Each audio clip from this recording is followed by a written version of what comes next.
Hi, it's Lisa here from Freedom Techniques.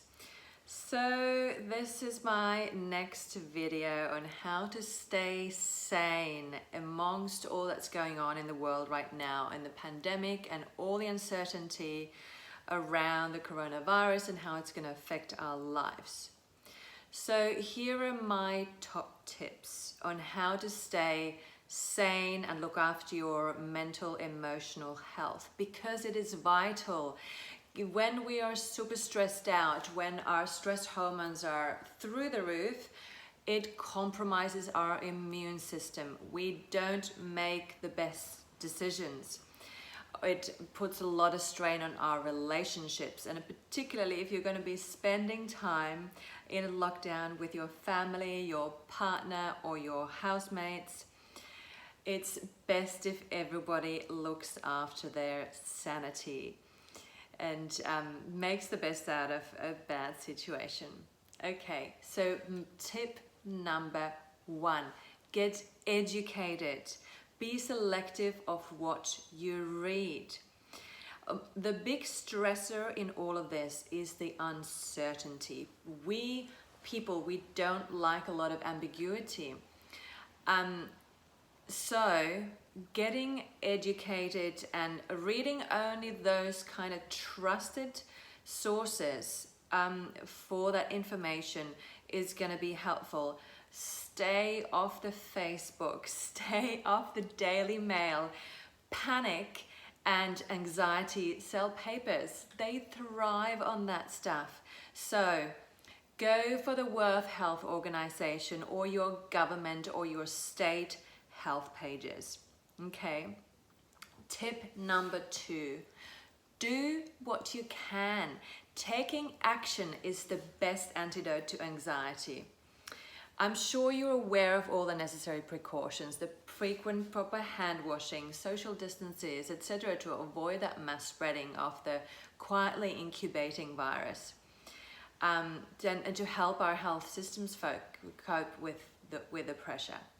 So it's not necessarily just about protecting ourselves, but it's about protecting the society.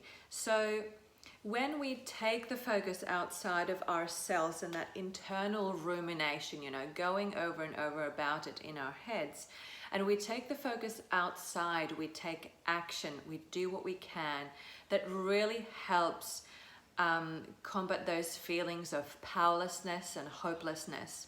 So there's plenty that we can do, and that really helps. Okay? And tip number 3, have a good plan for your mental and emotional health. So incorporate maybe some yoga, meditation, some deep relaxation techniques into your daily routines. Spend some time in nature while you can. Nature is great for helping us relax our nervous system and to feel good. And exercise is another one. So exercise outdoors in nature if you can. If you're not allowed to leave your house, do it inside. Exercise and routine is really good. Have a dance party with the kids at home. Have FaceTime catch-ups with your friends, maybe even a virtual dinner party.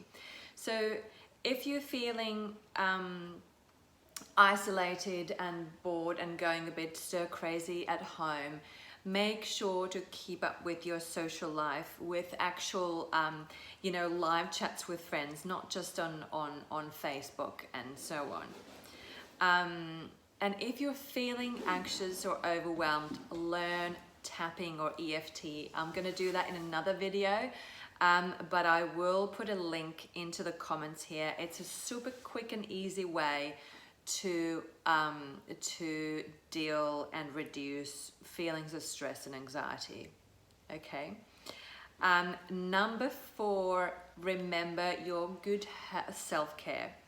So this feeds the point above. Good self-care is linked to our mental, emotional well-being. So eat good, nutritious food, drink plenty of filtered water, sleep enough. This is super important for your immune system. Make your home comfy and cozy. Play your favorite relaxing music. Use calming essential oils. Again, I can link some info into the comments. The doTERRA oils are in heavy use in our household every day.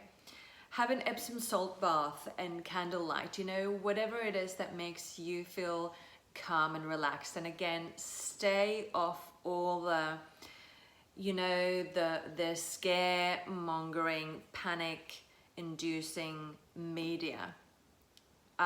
All these things, all the things above I mentioned will tell your nervous system that you are okay, that it's okay to calm down.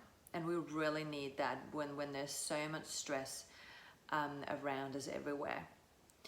And one of my last tips here is keep to a normal routine. If you're in lockdown, or if your work situation, your life is a bit upside down because things aren't running as per normal, try and keep to a normal routine if you can. If you're in lockdown and getting bored at home, start the project you've been meaning to do for years, you know. Sort your photos, finish that book you started writing and never finished. Cull and reorganize your wardrobe or your pantry, clean the attic, whatever it is, have a project.